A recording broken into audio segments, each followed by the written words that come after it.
Hi, and welcome to the first episode of PrevenTable or PrevenTable. We haven't really decided, but we're sitting at a table and we're talking about prevention. I thought that was a pretty cool name. I told my mom and she was like, "Hey." Yeah, so we it took some thinking, and we tried to call it like a Prevent TED Talk, but apparently there's rules against that and we didn't want to get sued. So Copyrights. Yeah, so we went with PrevenTable, but again, PrevenTable, PrevenTable, we don't really care what you call us as long as you call us.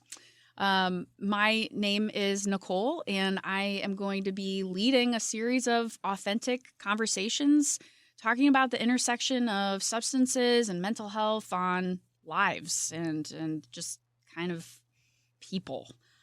So the conversations sometimes might be sad, sometimes might be hilarious, and we might be snorting laughter, and sometimes they might hit a little close to home. And that's the point, because substances and mental health issues affect everybody a little bit differently, and sometimes it just depends on the day. And here with me today, our first episode, is Annemarie, and also joining us is Tom. So Annemarie, can you tell us like a little bit about yourself without giving anything away, stranger danger? Well, hi, I'm Annemarie. I am a recently graduated senior from the Rockwood area. And I don't know. Just moved here from Chicago, yes, right? I moved here 2 years ago. And I'm getting ready to go back to Illinois in this fall. Okay, excellent. So just graduated and getting ready to go off to college. Love it. Love it. Tom, tell us a little bit about yourself. Hi, I'm Tom. I'm also in the Rockwood area, and we go to the same school, so that's interesting. Didn't know that before today, right? No. I didn't. I think I knew about it, but I've never seen you before in the hallway.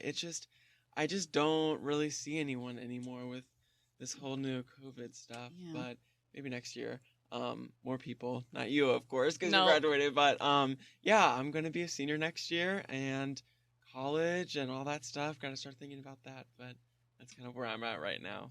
Okay. Well, I'm just so grateful that you both are here. You've been involved with our organization in really different ways, which I think is super cool. And as much as, I could talk about our organization, Prevent+Ed, all day long, that's really not what we're here to do. What I want to hear is I want to hear about kids these days, right? So adults always look back on kids these days versus their own generation, and they do a lot of comparisons and, well, back in my day. When I was your age. Exactly. So first of all, Tom, you mentioned COVID. That's like a topic for 17 episomes in and of itself. Oh, yeah, 100%. How has it been this year staying connected with your friends? Because friends are everything, right? So at least where y'all are at right now, So how has it been keeping connected with friends? How has it been maintaining some semblance of a social life? It's been difficult because, half of my friend group is online, half of my friend group is in person. And so the friends that I see in person, I've gotten a lot closer with them. And normally that was how it was before COVID. But now I think that when everything was really, really bad and we didn't have vaccinations, we were all just it was like December, basically. We all hung out with our masks on, and it was just very rare to see each other just because we were busy with school, and this is a hard year. I was a junior, and so we were busy with school.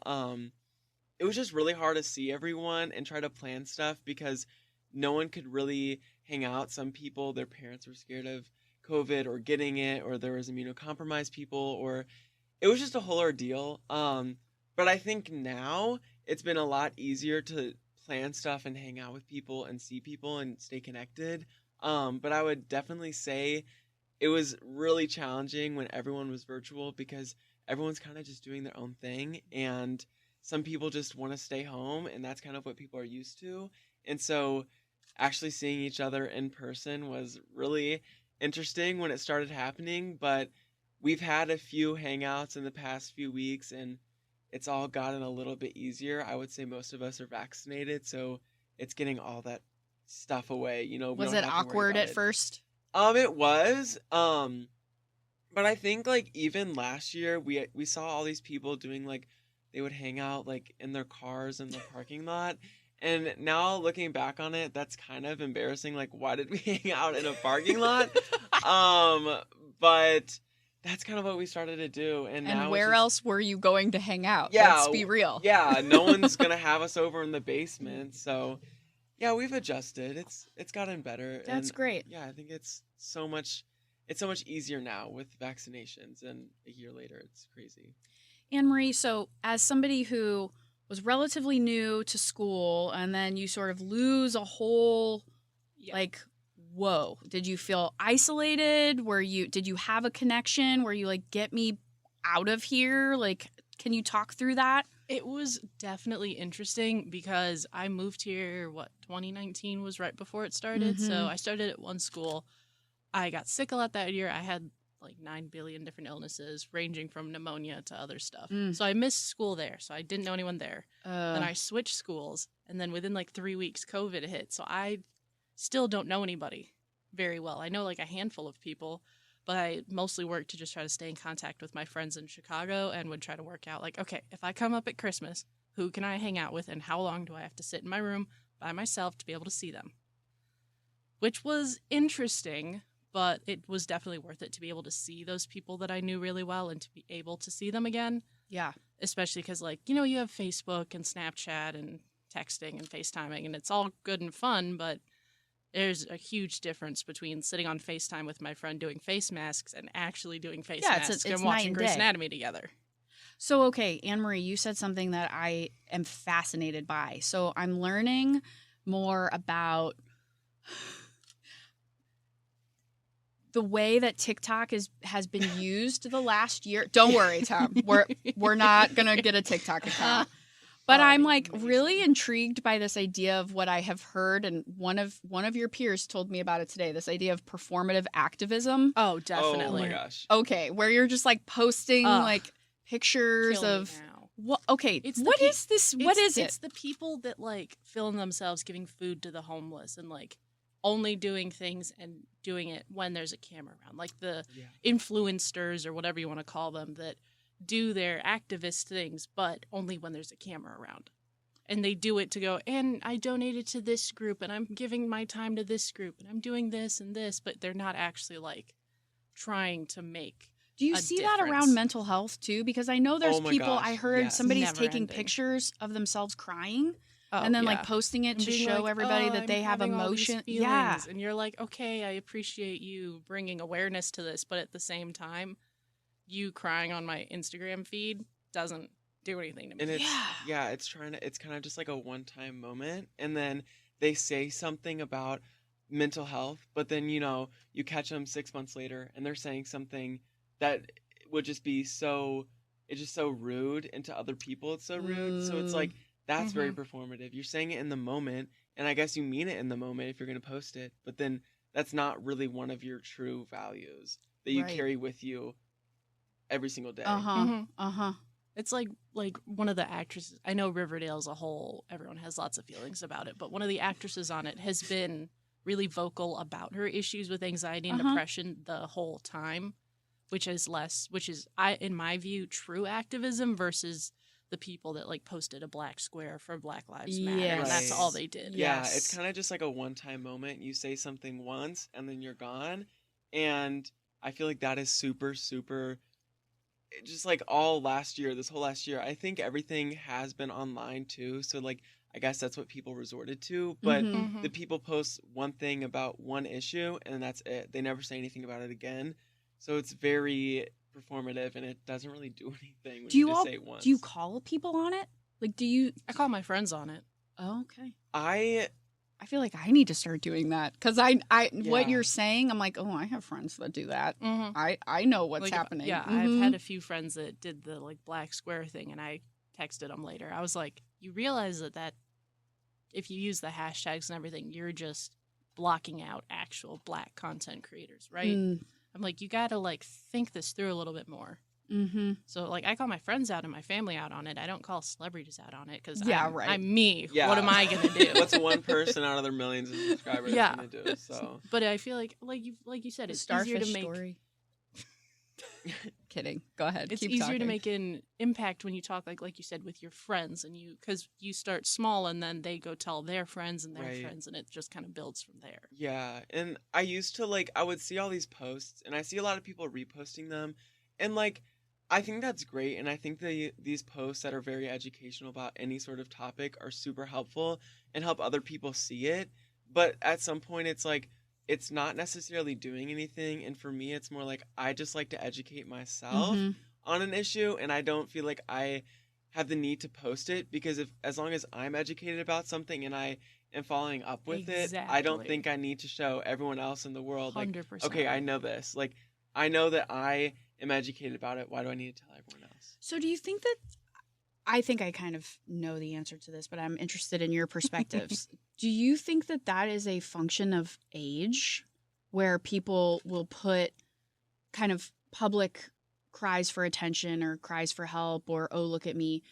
Do you think that's a function of age? Do you think that's a function of the day and age we're in? That just seems to be the culture, and that, quote unquote grown-ups, whatever that means, do it too, whether it's on health and wellness. I mean, I have lots of people, if I see hashtag keto one more time, I'm going to, barf, right? So, but then I see them not doing keto. Right. Right. So You're is it like, an age, maturity thing? Is it just a ideals, and I'd rather, keep my values to myself? Is it just where we're at, and everybody is so out there with everyone? I mean, what do you think it is? I feel like it's a product of the internet existed. It started existing 25 years ago. It's so 30 much maybe easier. at most. Are you trying to make me feel old? No, I'm not Annemarie? trying to make you feel old. I'm trying to provide context. I appreciate the context. That it's so new. That for Tom and I, it doesn't feel new because it's been here our entire lives. But it's still so new. And people are still trying to figure out, okay, how do we responsibly consume the internet? How do we responsibly exist on the internet? What should we post? What shouldn't we post? Because there's a lot of potential power in the internet, right? Because a friend could put out kind of a warning signal, and then you as a friend could really reach out and say, hey, I noticed this. Do you need to talk? It's literally like the boy who cried wolf. People posting things that are I'm so depressed, I'm so upset so many times, that then when they're actually depressed, you're like, are you really? Or is this another one of those, I'm lonely, I'm bored, and I want attention? Are you finding that the people who need the most aren't, are they going radio silent? Yes. Oh, yeah. 100%. Yeah. And you sometimes they don't even have a presence on social media. And I think my presence on social media, since, once the pandemic started, it was pretty high. I was always on it because that's all I had to do.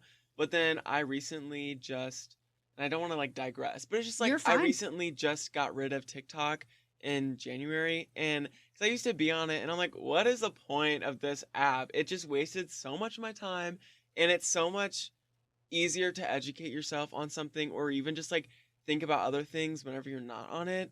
But at the same token, TikTok also, and other social media things, they also will focus on one issue, and the information may or may not be exactly accurate, but it's also okay, you could do research on it. It's a lot harder to learn about other things whenever it's not just sitting on the feed of New York Times or STL Today or stuff like that. Yeah, you end up in a pipeline, because people, find what they feel like is the truth, because nowadays the truth is not the truth. The truth is whatever you feel like it is, it seems like. But if you don't, I follow specific educated content creators. I follow doctors, I follow lawyers, I follow all these people, because they know what they're talking about, in my opinion. And I feel like the internet and social media has such potential to educate people in the right ways about so many different things. But we just got lost in the sauce almost. We got lost in the lost in the sauce. Yeah. We got lost in the memes. Should be the title and for the this having episode. fun, and which it should be. Social media should be for having fun, but it also shouldn't be people posting things that are just blatantly false, because that gets people hurt. And that's probably what leads to all of the divisiveness, right? So because if you're following, to your point, Annemarie, if you are following a specific thread or specific people or specific, content, that's what you follow, and And that's what they follows suggest to you. Yeah, correct. and that's all that you get. So you can't even see other things besides what you follow. Mm-hmm. So it's hard to learn about other things. Unless you go sit on the search page on Instagram. Yeah. Forever. And my search page is so messed up. It's none of that anymore. Memes. Mine is like, mine's fashion, mine is rings, and then mine is rings. like something it's very else. specific. It's literally that. Like, I don't see anything else besides that. So the algorithm really just knows what I like. And so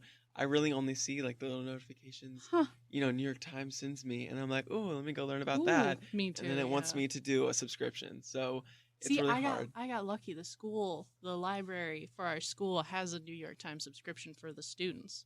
So I was able to plug that into my phone, and so I can that's really read it. cool. I missed out on that one. I don't know if they still have it. So I want to.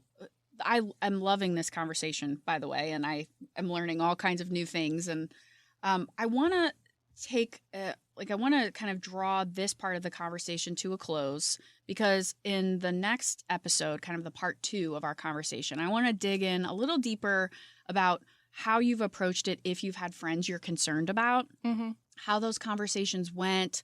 Did you feel prepared? And also I want to get into this idea of like, what do adults, and I'm going to put myself in this group, like, what do adults get wrong about today's teenagers? Like, what do we get wrong? But if you're liking this content, if this feels good to you, if this is something you want to hear more of, we're really going to ask that you subscribe to this content. We are new at this, so subscribe. Yay.